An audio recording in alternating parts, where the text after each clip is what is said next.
knocked on his door and said, Ethan, time to get up, and there was no answer. When Shari Dukes went to wake her son up in the morning, she immediately knew something was wrong. So I said, well, I'm going to come in, knowing my heart was like, something is not right. I tried to shake him. He didn't move. He was very cold. He was very hard. Shari called 911, but it was too late. Her 16-year-old son, Ethan, had died.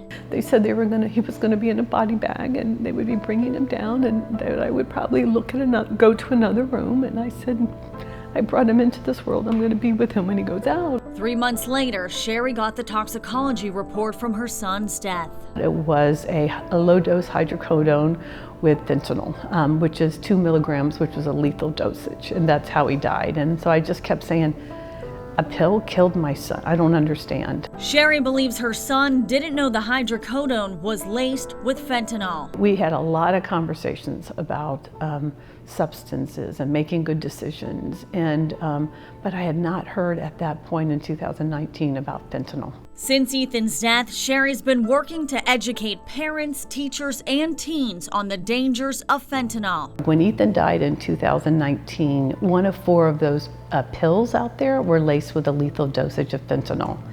It's a few grains of sugar, that's how much it is. Now, 6 out of 10 of those pills are laced with a deadly dosage. She just retired as a school administrator and is now providing overdose reversal drug Narcan to the students at her former school district. Anything to prevent one more mother from going through the heartbreak that she's experienced. I just remember holding his hands and walking to the medical examiner's van, and all I could think about all the time there is I couldn't look at them putting him in the van. All I could see is all the empty slots.